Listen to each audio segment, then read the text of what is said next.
하나님이 기뻐 받으시는 기도, 그런 제목으로 말씀을 드리겠는데, 우리가 하나님께 드리는 기도를 하나님이 다 기뻐하시겠지만 특별히 기뻐하는 기도가 있는데, 나를 위한 기도가 아니라 다른 사람을 위해 기도해 줄 때, 그런 도고 기도, 우리가 일반적으로 하는 중보 기도를 하나님이 좋아하십니다.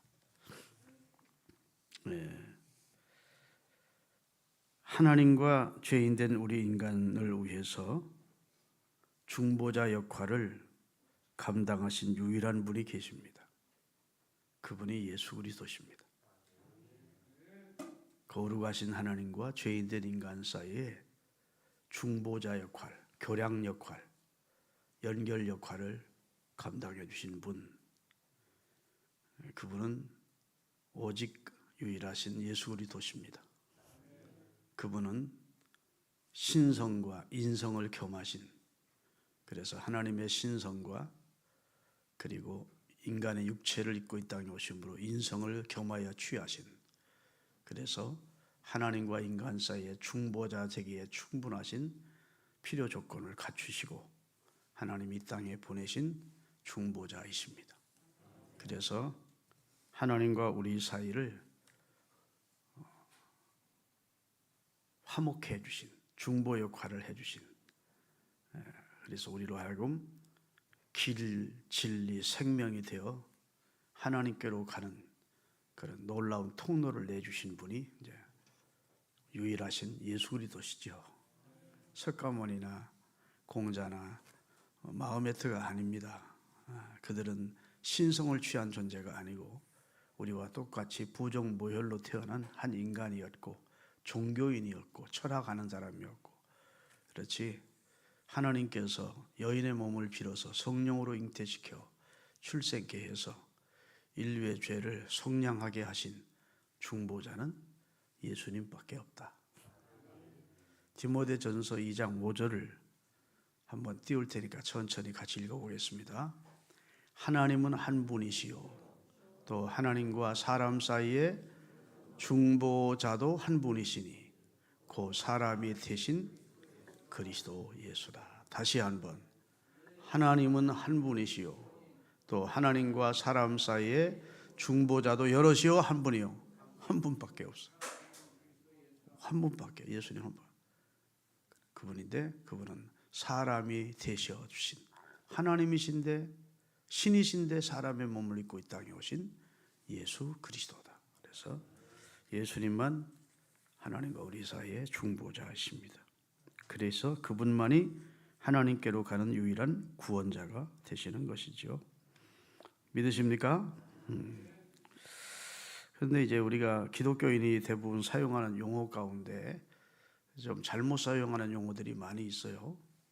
예배 본다 그럽니다. 예배는 보는 게 아니고 예배는 드리는 겁니다. 예배는 뭐 영화 구경하듯 보러 가는 게 아니고 관람하는 게 아니고 예배 드리러 가는 것이고 예배하러 가는 것이죠. 축복한다, 하나님이 우리를 축복한다, 그건 맞지 않는 말입니다. 근데 목사인 저도 자꾸 그렇게 사용될 때가 많은데, 축복이라는 말은 빌축자의 복복자입니다. 복을 빌어주는 거예요. 하나님은 복을 빌어주는 분이 아니고 복을 수요하시는, 복을 주시는 분이에요. 그래서 목사는 여러분을 축복할 수 있습니다. 여러분은 저를 축복할 수 있어요. 복을 빌어줄 수 있습니다. 하나님은 우리를 축복하는 분이 아니고 복을 주시는 분이에요. 할렐루야. 그 다음에 이제 우리가 기도를 할 때 남을 위해서 기도하는, 타인을 위해서 기도하는 기도를 대부분 중보기도라 이렇게 많이 사용합니다. 그리고 교회마다 중보기도 팀이 있어요. 중보기도 특동회가 있습니다. 그래서 나가 아닌 다른 사람을 위해서 기도하는 기도를 이제 중보기도라고 합니다. 대부분 기도는 이제 자기를 위해 기도하지요. 그런데 기도하다 보면 생각나는 여러 사람들이 있습니다. 기도해주고 싶은 사람들이 있어요. 성령께서 감동을 주시는 여러 사람들이 있고, 또 나라일 수 있고, 그 기도가 나라를 위해 기도할 수도 있고 교회를 위해 기도할 수도 있고 선교사님들을 위해 기도할 수도 있고 불신자인 가족을 위해 기도하기도 하고, 이게 다 이제 중보기도라고 생각을 했는데, 실상은 엄격히 말하면 중보라는 단어는 그리스도만이 사용할 수 있는 단어라고 우리 교단에서 그렇게 확정을 했어요. 우리 교단에서 중보기도는 옳지 않고 도고기도라고 해야 맞다. 그럼 도구라는 말이 어디가 나오느냐? 디모데전서 2장 1절 나옵니다. 같이 한번 읽겠습니다. 디모데전서 2장 1절. 그러므로 내가 첫째로 권하니 모든 사람을 위하여 첫째 간절히 구하는 거, 기도. 그 다음에 세 번째 나오는 게 도구입니다. 도구는 다른 일을 위해 기도하는 거. 나를 위해 기도하는 게 아니라 다른을 위해 기도하는 거. 다른을 위해서 기도하는 도구와 감사를 하되, 그 다음에 임금들, 도구 기도를 하는데 임금들을 위해서 기도하고 높은 지위에 있는 사람들을 위해 기도해요. 왜? 그들이 나라를 잘 통치해야 우리가 단정한 중에 편안한 삶을 누리게 하기 위해서 나라의 통치자들을 위해서 기도를 해야 된다. 그게 도구 기도라는 겁니다. 우리가 엄뜻 아는 중보 기도라는 거예요. 그 다음에 이것이 우리 구주 하나님 앞에 선하고 다른 사람을 위해서 기도하는 것, 도구 기도를 하는 것은 하나님 앞에 선한 일이래요. 자기를 위해서만 그냥 기도조차도 이기적인 기도만 하는 사람이 되면 그 하나님 보실 때 좀 그렇지 않겠습니까? 그런데 기도를 하는데 나만을 위해서 하지 않고 남을 위해서 기도해 줘. 그럼 이거 하나님 앞에 선하고 받으실 만한 것이니, 하나님은 모든 사람이 구원을 받으며 다 진리를 알아서 구원받는 데 이르기 원하기 때문에 불신자들을 위해서도 기도를 해주라는 겁니다. 그들에게 있는 어두움의 영이 물러가고 그들이 그리스도의 밝은 빛을 보고 그리스도 앞으로 돌아오도록, 하나님께로 돌아오도록 하기 위해서 불신자들을 위해서조차 우리가 기도를 해야 된다는 거예요. 왜? 하나님은 모든 사람이 구원받기를 원하시기 때문에. 여러분, 우리가 예수 그리스도를 주로 믿고 구원받았으면 이 기도의 폭을 넓혀가야 되는 거예요. 우리 자신을 위해 기도하고 자식들을 위해 기도하고, 여기까지만 머물지 마시고 이웃을 위해 기도하고 불신 친척들이나 가족을 위해 기도하고, 병든 자를 위해 기도하고, 나라를 위해 기도하고, 위정자들을 위해 기도하고, 교회를 위해 기도하고, 사명을 위해 기도하고. 할렐루야. 그런 기도를 도구 기도, 우리가 일반적으로 하는 중보 기도라고 하는 것입니다. 여러분, 영국에서 가장 훌륭한 목회를 하신 목사님이 스폴전 목사님이십니다. 아마 미국에서 가장 훌륭한 목회를 하신 분은 무디 목사님일 것이고, 대한민국에서 가장 큰 목회를 하신 분은 조영주 목사님일 거예요. 다 성령에 사로잡혀서 일을 한 분들인데, 스폴전 목사님이 영국에서 목회를 할 때 영국의 스폴전 목사님이 섬기는 교회가 한 5만여 명 넘게 모이는 교회입니다. 그 당시에 엄청 큰 교회죠. 어떻게 그렇게 교회를 부흥시킬 수 있었습니까? 하고 물으니까 답변해 주지도 않고 따라오라고 하더니 그 큰 예배당 기도실로 들어가더라. 거기 약 300명 24시간 풀 가동해서 돌아가면서 목사님의 사역을 위해 기도하는 중보기도 팀이 있었다는 거예요. 여기가 우리 교회 기관실이다. 큰 배가 움직이려면 기차가 움직이려면 기관실에 기관이 불이 붙듯이 여기가 내가 섬기는 교회의 기관실이다. 내 사역을 여기서 돕고 있다.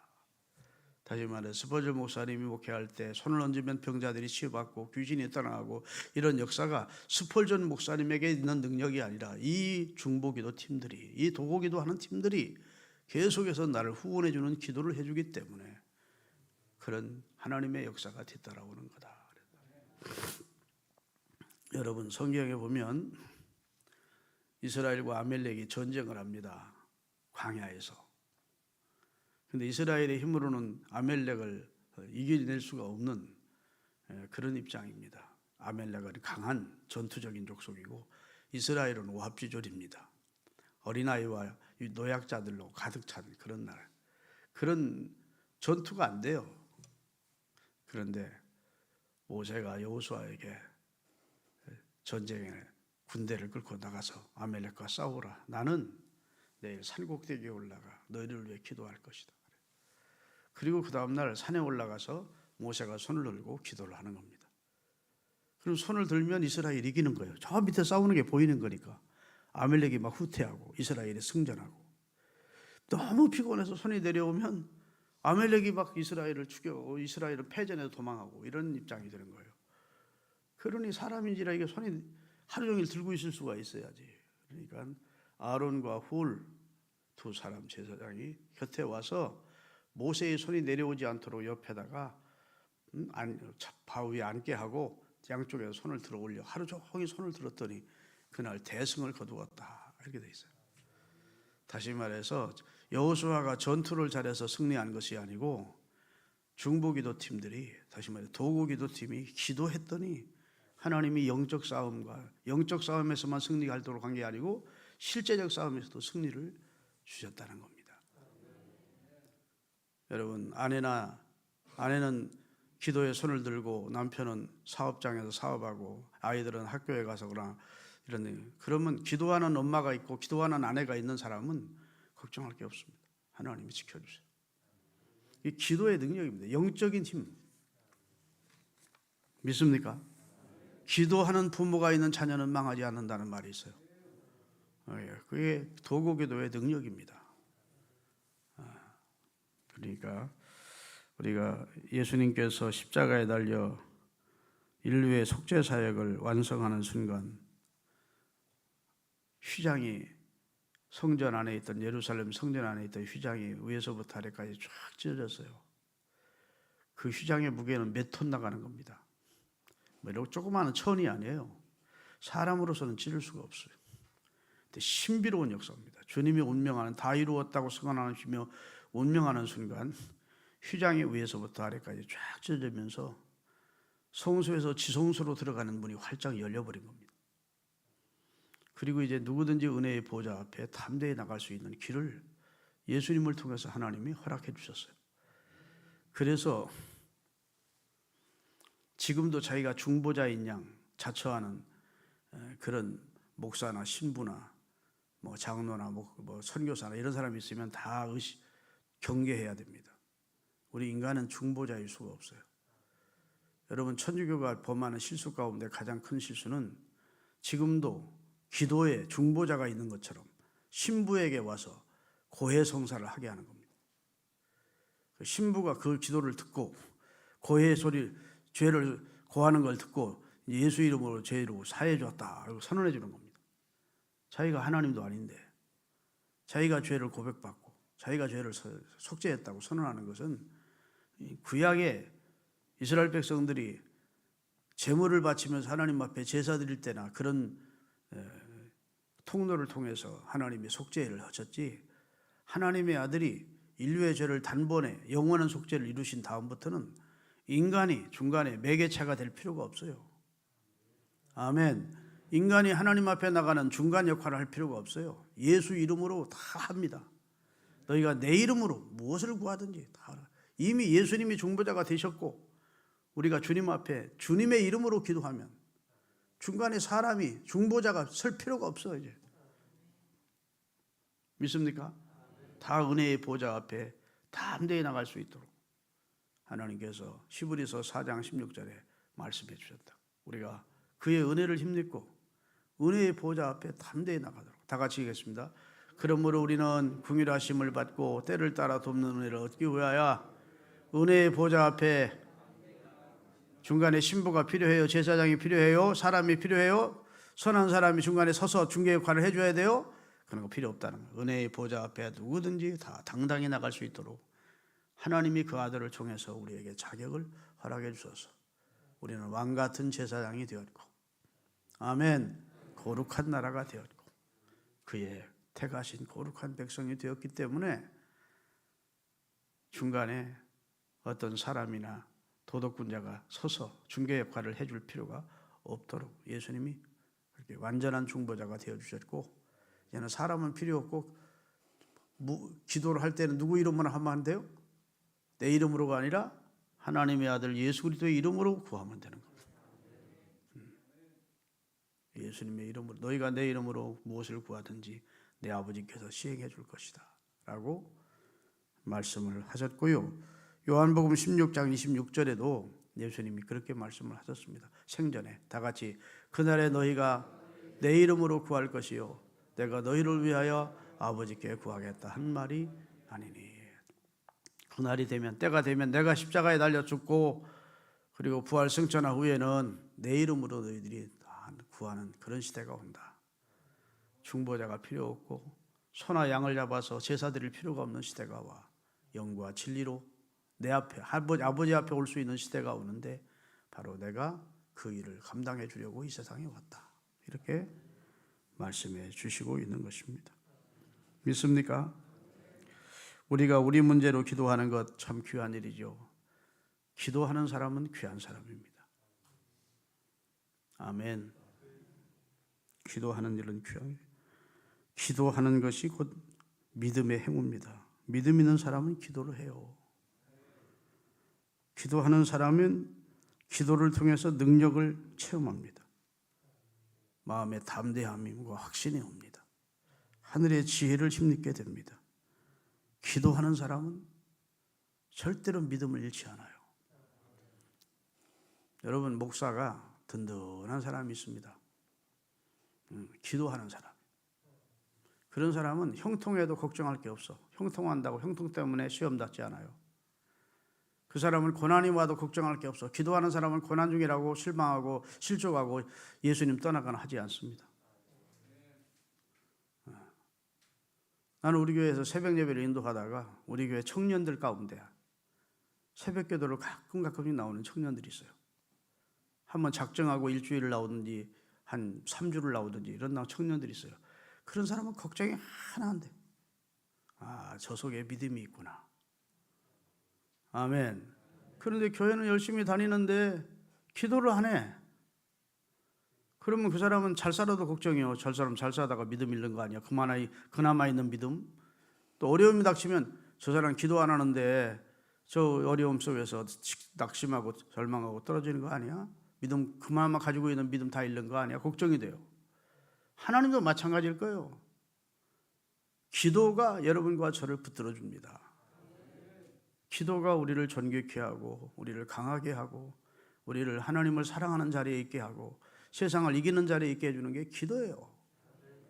자리에 일어나면 하나님 앞에 두 무릎을 꿇고 침대 옆에 무릎을 딱 꿇고 3분 내지 5분 동안은 하나님 앞에 기도하고 하루를 시작하세요.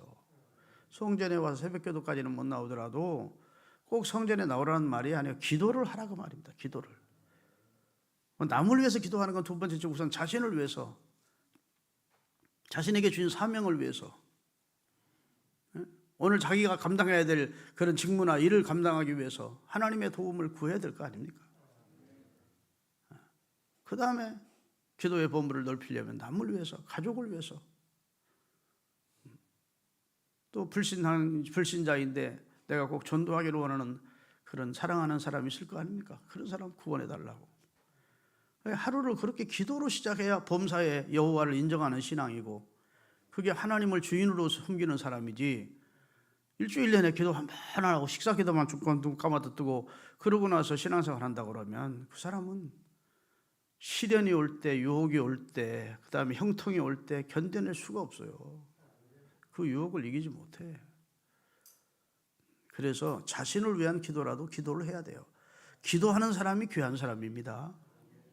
근데 자신을 위해서 기도하기보다 그건 물론 첫 번째고 남을 위해 기도하는 사람, 그게 진짜 하나님이 기뻐하는 기도를 하는 사람이라는 거예요.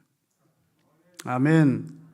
내가 하나님 앞에 나아가는데 내 문제를 가지고 나아가는 것이 아니라 나 아닌 다른 사람의 문제로 하나님께 기도하기 위해서 하나님 앞에 나아가는 것. 그게 도구 기도입니다. 그건 참으로 하나님 앞에 값진 일이고 귀한 일이고 하나님 보실 때 성스럽게 볼 일이고, 할렐루야. 그 마음속에 사랑이 담긴 사람이 아니면 할 수 없는 일이에요. 그 사람을 사랑하는 마음이 없는데 그 사람을 위해서 기도해주고 싶은 마음이 있겠습니까?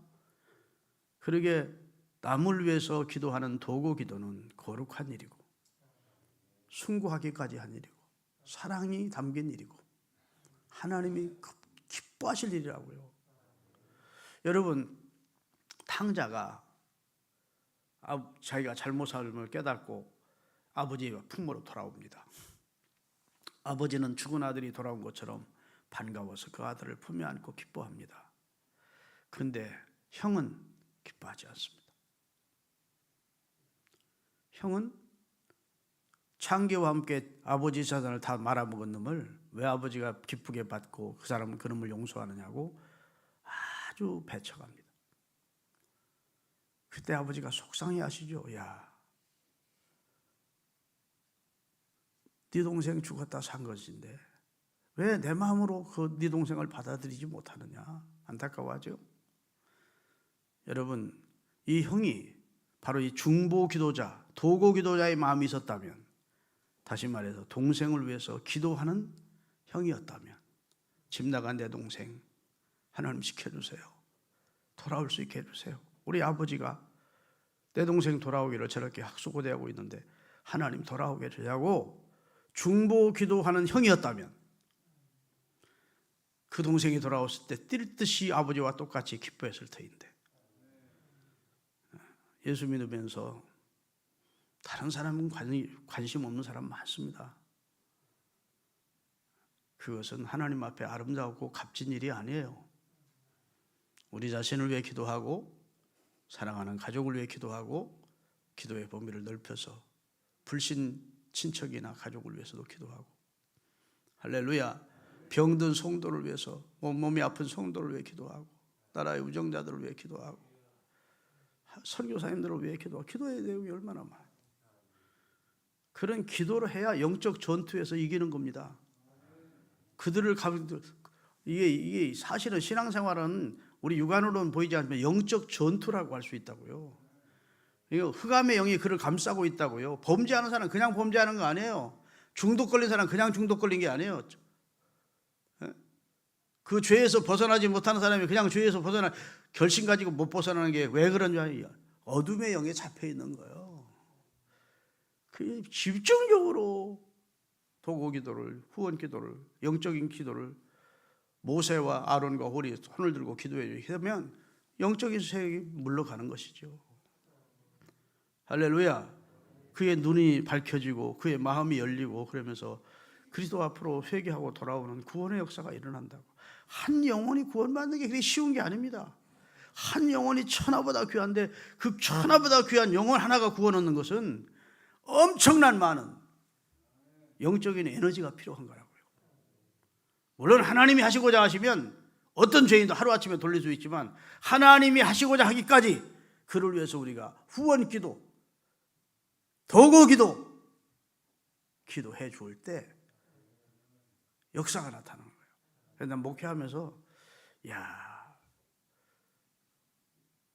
큰 죄를 별로 진 적이 없는 것 같은데 어려움 당하는 사람이 있는가 하면, 아유, 저 사람 사는 게 형편없는데, 그런데도 은혜를 입고 사는 사람이 있어요.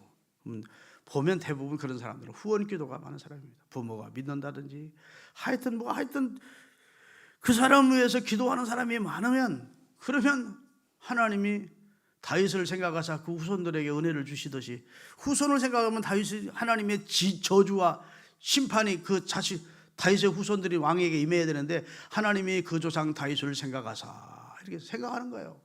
그리고 은혜를 베풀어 주시더래, 용서해 주시더래. 그러니까 우리가 살면서 하나님 앞에 다른 일을 위해 기도하는 좀 그런 수준까지 올라가실 수 있게 되기를 주의 이름으로 축원합니다. 이 도고라는 말의 원어는 엔특세이스라고 하는 말인데, 틈을 메꾸다 그런 뜻입니다. 틈을 메꾸다. 그래서 갈라진 틈을 메꾸는 일을 위해서 힘을 쓰는 사람, 그런 사람이 이제 도고하는 사람입니다. 하나님과 우리 사이에 갈라진 틈을 메꾸기 위해서 힘쓰는 사람, 그런 뜻일 수도 있죠. 에스겔서를 읽어보면 하나님의 탄식이 나오는데, 비극적인 하나님의 탄식이 나옵니다. 따라합시다. 무너진 곳을 쌓아 올리고 메꿔야 될 것을 메꿀 수 있는 자를 찾는데 그런 자가 없구나. 탄식하는 거예요. 멸망한 바벨론에 가서 바벨론에 멸망당한 이스라엘 백성들과 하나님 사이를 메꾸어 줄 사람이 필요한데, 중보 역할을 해줄 사람이 필요한데 그런 사람이 없어. 하나님이 에스겔을 보고 환상 중에 탄식하는 내용이 나온다고요. 사무엘상 12장 23절에 보면 사무엘이 이렇게 고백합니다. 내가 이스라엘 너희 백성을 위하여 너희를 위하여 기도하기를 쉬는 죄를 범치 않겠다. 다 같이 읽겠습니다. 나는 너희를 위하여 기도하기를 쉬는 죄를 여호와 앞에 결단코 범하지 아니하고 선하고 의로운 길을 너희에게 가르칠 것인즉. 자, 사무엘의 마음속에 자기가 맡은 이스라엘을 위해서 기도하는지 않는 것은 죄라고 생각한 겁니다. 기도하기를 쉬는 것은 죄라고 생각한 거예요. 자기가 맡은 사명이 있는데 그 사명을 감당하는 일을 위하여 기도하지 않는 것은 죄라고 여긴 겁니다. 자기가 맡은 백성이 있는데 그 백성을 위해 기도하지 않는 것은 죄라고 여긴 거예요. 그만큼 그는 다른 일을 위해서 기도하는 기도가 하나님 주신 사명이라고 느낀 겁니다. 사무엘과 같은 그런 강력한 죄의식은 없다 할지라도 여러분도 저도 가족을 위해 기도하지 못한 죄를 내가 지지 말아야지. 아멘. 사명을 맡아놓고 사명 감당을 위해서 기도하지 않은 죄를 범하지는 말아야지. 그렇게 생각하시고 사명을 위해 기도하고 가족을 위해 기도하고 할렐루야. 기도의 폭을 넓혀가시는 깨어있는 성도들이 되시기를 주의 이름으로 축원합니다. 하여튼 신앙생활은 영적 전투라는 걸 잊지 마세요. 영적으로 전투하는 것이다. 그냥 취미생활하는 게 신앙생활이 아니고 주일날 한 번씩 교회 나왔다 가는 것이 의무적인 어떤 의무 방어 행동이 아니고 우리는 지금 보이지는 않지만 영적 전투를 하고 있는 여호와의 군대들인데 기도해야 된다. 자신을 위한 기도뿐 아니라 내 기도를 필요로 하는 주변 사람들이 많이 있다는 것을 인정하고 기도하시는 삶을 사시기를 예수님의 이름으로 축원합니다. 오늘 본문 말씀은 이런 내용이에요. 저를 보겠습니다. 모세가 이스라엘을 끌고 출애굽에서 홍해를 건너 광야로 왔습니다. 하나님이 시내산 밑에 이스라엘 백성들은 진치게 하고 모세 보고 산으로 올라오라 하십니다. 그래서 모세가 시내산 꼭대기로 올라갔습니다. 여호와의 영광이 구름 가운데 시내산 꼭대기에 크더니 하나님이 시내산에 임재하셨습니다. 40주야를 모세와 하나님이 함께하면서, 물론 하나님의 모습은 모세가 볼 수 없었습니다. 나중에 하도 보여달라니까 하나님이 바위 뒤로 지나가시는 그의 뒷모습을 보게 해요. 하도 소원하니까 보지. 하나님의 얼굴을 대면하지는 못했지만 십계명을 받고 그 다음에 성막을 설계를 모세에게 하나님이 명하십니다. 그래서 40일 동안 십계명과 성막 제작을 하나님으로부터 받았어요. 근데 하나님께서 갑자기 내려가라. 큰일 났다. 산 밑으로 내려가래 빨리. 너희 백성이 금송아지 만들어 놓고 금송아지 앞에 뛰놀고 제사를 드리면서 우리를 애굽에서 인도한 신은 여호와가 아니라 금송아지다 하고 우상 숭배하고 있다. 그 우두머리가 너희 형이야. 너희 형 아론이야. 내려가라. 아예 나는 너희 백성에게 아주 신물났다. 하나님이 하시는 말씀이에요. 우리말로 얘기하면 아주 오만정 다 떨어졌다. 아유 너희 백성들. 너희 백성 목이 곱고 폐역한 백성이야. 나 싹 쓸어버려야겠다. 그리고 너와 네 후손들만 데리고 가나안 땅을 너희와 네 후손에게 줄게. 그랬어요.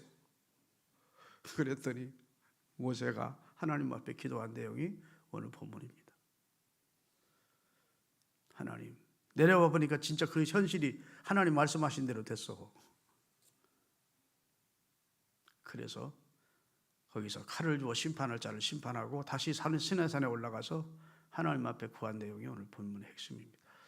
자, 우리 출애굽기 32장 7절부터 14절까지 먼저 띄울 테니까 같이 읽어보겠습니다. 여호와께서 모세에게 이르시되 너는 내려가라. 내가 애굽 땅에서 인도하여 낸 내 백성이 지금 부패했다.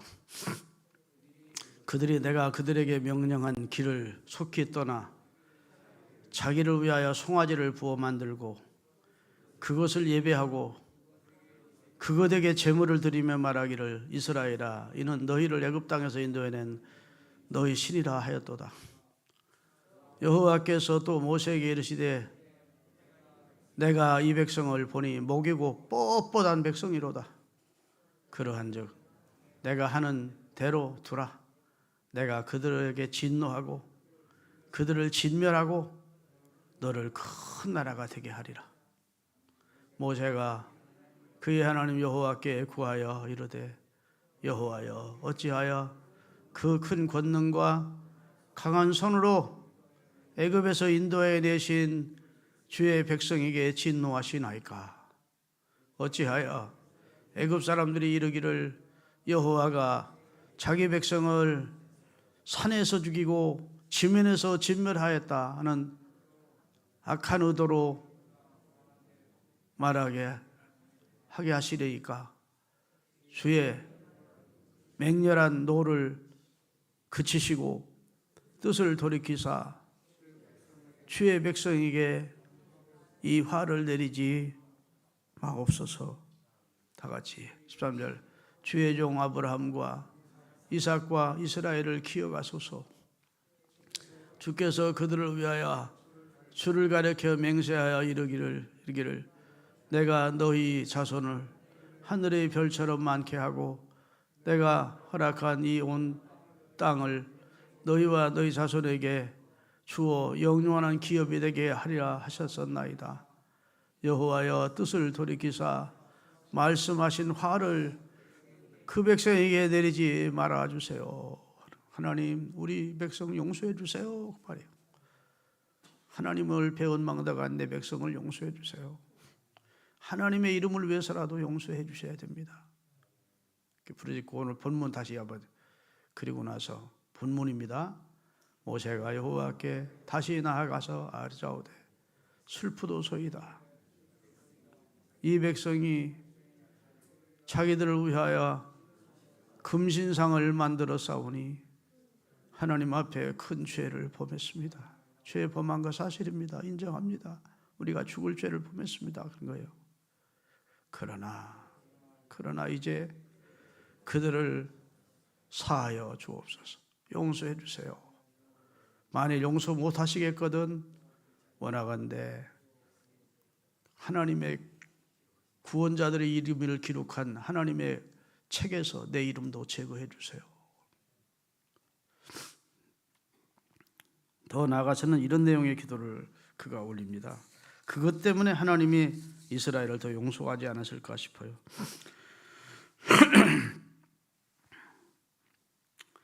모세가 이렇게 기도해요. 만일 이 백성을 여기서 기어코 죽이시겠다면 나도 이 백성과 함께 죽겠습니다. 내 자식 손주들만 살려 가나안 땅을 차지하는 건 나는 원치 않습니다. 내 백성이 다 죽는데 나만 살아 뭐합니까? 나도 백성과 함께 죽겠습니다.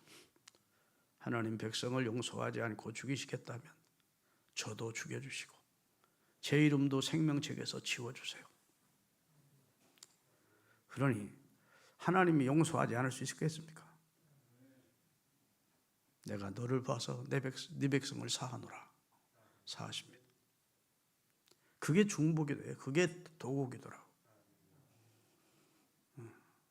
우리가 주변 사람에게 기도할 때 기도해주고 싶은 마음이 단 1%도 없지.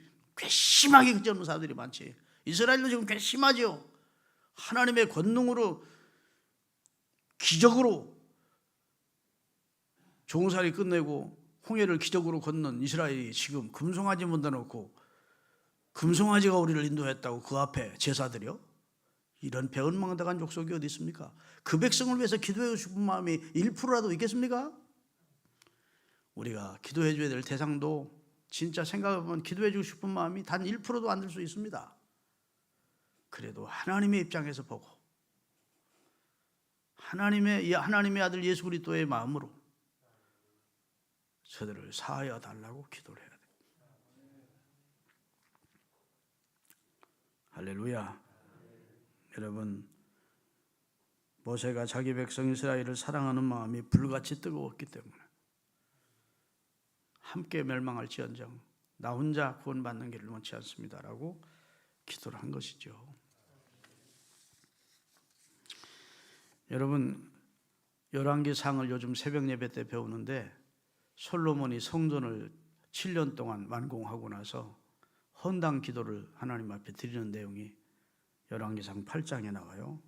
같이 띄울 테니까 읽어보겠습니다.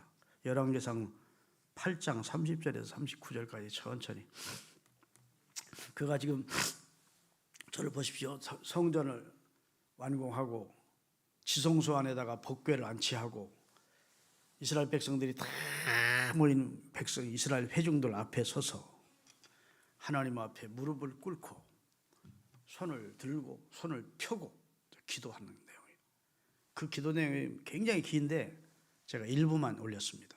같이 한번 읽겠습니다. 주의 종과 주의 백성 이스라엘이 이곳을 향하여, 이 성전 쪽을 향하여 기도할 때에 주는 그 간구함을 들으시되 주께서 계신 곳 하늘에서 들으시고 들으시사 사하여 주옵소서. 만일 어떤 사람이 그 이웃에게 범죄함으로 맹세시킴을 받고 그가 와서 이 성전에 있는 주의 제단 앞에서 맹세하기를 주는 하늘에서 들으시고 행하시되 주의 종들이 심판하다 악한 자의 죄를 정하여 그 행위대로 그 머리에 돌리시고 의로운 자를 의롭다 하사 그의 의로운 바대로 갚으시옵소서. 만일 주의 백성 이스라엘이 주께 범죄하여 적국 앞에 패하게 되므로 주께를 돌아와서 주의 이름을 인정하고 이 성전에서 주께 기도하여 간구하거든 주는 하늘에서 들으시고 주의 백성 이스라엘의 죄를 사하시고 그들의 조상들에게 주신 땅으로 돌아오게 하시오며 만일 그들이 주께 범죄함으로 말미암아 하늘이 닫히고 비가 없어서 주께 벌을 받을 때 이곳을 향하여 기도하며 주의 이름을 찬양하고 그들의 죄를 떠나거든 주는 하늘에서 들으시고 주의 종들과 주의 백성 이스라엘의 죄를 사해 주시고. 자, 시간이 많이 가 다 읽지 못하겠습니다. 만일을 4번을 거듭하면서 이 백성이 하나님 앞에 범죄하거든, 전쟁을 통해서 패전하거든, 이 백성이 범죄하여 하나님의 재앙으로 이 백성이 흉년을 맞게 될 때, 이 백성이 재앙으로 연병으로 죽어가게 되거든, 이 성전에 와서 하나님 앞에 회개하면, 용서해 달라고 기도하면 하늘에서 하나님은 들으시고 다 사해 주세요, 다 회복시켜 주세요. 이렇게 도구 기도를 하고 있는 겁니다. 하나님이 그 기도를 기쁘게 들으시고 그리해 주시겠다 약속을 하심으로 헌당 기도가 끝이 나요. 여러분, 누가복음 22장에 보면 예수님의 중보기도가 나옵니다. 누가복음 22장 31절 32절 다 같이 시몬아 시몬아 보라 사단이 너희를 밀가부르듯 하려고 요구하였으나 그러나 내가 너를 위하여서 내 믿음이 떨어지지 않기를 기도하였노니 너는 돌이킨 후에 내 형제를 굳게 하라. 베드로는 몰랐죠. 지금 사단이 와서 자기를 밀가부르듯 하고 있다는 사실을 그는 영안이 어두워서 영적인 세계에 무지해서 몰랐어요. 그런데 주님은 보시는 겁니다.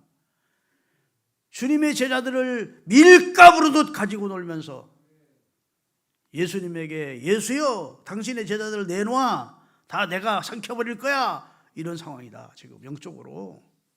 시몬아 시몬아 너 왜 그렇게 영적인 세계를 몰라? 너 지금 사탄이가 너를 천국에 놓고 있어. 그런데 내가 너를 위해서 도구기도 했다. 중보기도.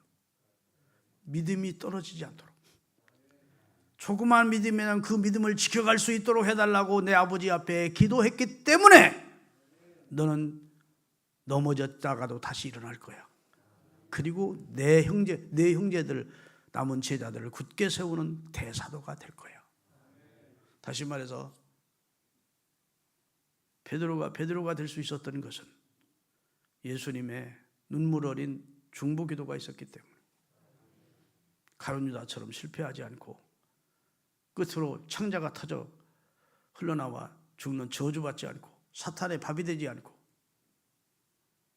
끝까지 주를 위해 살다가 거꾸로 십자가를 지고 충성을 졌던 그런 삶을 마감할 수 있었다는 사실을 기억하시기를 주의 이름으로 축원합니다. 요한복음 17장은 예수님의 중보기도가 기록된 장이에요. 집에 가서 한번 읽어보세요. 예수님의 중보기도. 십자가 지시기 전날 밤 예수님이 중보기도합니다. 그 중보기도의 내용인데 다 읽을 수는 없고 15절부터 21절까지 읽고 말씀 마감하겠습니다. 내가 비옵는 것은, 예수님도 지금 십자가를 앞에 놓고 하나님 앞에 그날 밤에 제자들에게 성만 찬식을 나누어 주시고 마지막 부탁을 제자들에게 가르치고 마지막 강화의 말씀을 하신 다음 하늘을 향해서 손을 들고 기도하는데 그 기도의 내용이 17장 전체예요. 그런데 15장에 내가 비옵는 것은 그들을 세상에서 데려가기를 위함이 아니요 다만 악에 빠지지 않게 보여. 이 제자들을 내가 데리고 가기를 원하지 않습니다. 이 세상에, 악한 세상에 이 사람들 두고 가지만 이 악한 세상에서 이들을 보존해 주시기를 하나님 기도합니다. 이 제자들이 나하고 똑같이 승천하는 게 아니고 이 세상, 이 제자들은 남아있지 않습니까? 예수님은 승천하시지만 이들이 죄악에서 이들이 죄에 빠지지 않고 보존될 수 있도록, 거룩함을 지켜갈 수 있도록, 성결함을 지켜갈 수 있도록 하나님 도와주세요. 두 번째 16절, 내가 세상에 속하지 아니한 같이 저들도 세상에 속하지 아니했습니다. 그들을 진리로 거룩하게 하옵소서. 아버지의 말씀은 진리입니다. 아버지의 말씀으로 채워주시라는 거야. 아버지께서 나를 세상에 보내신 것 같이 나도 이들을 세상에 보냈습니다. 또 그들을 위하여 내가 나를 거룩하게 하오니 이는 그들로 진리로 거룩함을 얻게 하려 함이니이다. 내가 비옵는 것은 이 사람들만 위한 것이 아니고 이 사람들을 통해서 앞으로 예수 믿게 될 오고 오는 많은 교회들, 우리를 말합니다. 이 사람들을 예수님의 12제자를 통해서 믿게 될 수많은 그리스도인들을 위해서 기도합니다. 그 다음에 21절, 아버지여, 아버지께서 내 안에 내가 아버지 안에 있는 것 같이 그들도 하나가 되어 우리 안에 있게 하사 세상으로 아버지께서 나를 보내신 것을 알게 하옵소서라고 승천하시기 전, 부활 승천하시기 전 사랑하는 제자들과 오고 오는 교회를 위해 예수님은 중보기도 하시고 가셨다고. 지금도 우리를 위해서 기도하고 계시다고. 로마서 8장 두 군데를 읽고 말씀을 갑니다. 로마서 8장 같이 읽습니다. 이와 같이 성령도 우리의 야감을 도우시나니 우리가 마땅히 기도할 바를 알지 못하나 오직 성령이 말할 수 없는 탄식으로 우리를 위해 기도하고 계시는 내 안에 계신 성령이 있대요. 그 다음에 34절에 누가 정죄하리요 죽으실 뿐 아니라 다시 살아나는 신이는 그리스도 예수시니 그분 하나님 우편에 계신 자요 지금도 우리를 위하여 간구하시는 자신이라. 여러분, 주님이 기뻐하시는 기도는 어떤 기도라고요? 다른 일을 위해 기도하는 거예요. 믿습니까? 우리 자신을 위해서도 기도하세요. 앞으로는 이제 다른 사람만 위해서 기도해야 돼. 그렇게 하지 마시고 우리 자신을 위해서도 기도하되 좀 기도의 많은 범위를 다른 일을 위해서 기도를 하면 하나님이 더 좋아하신다. 그럼 내 문제까지 다 해결해 주셔. 기도하시겠습니다.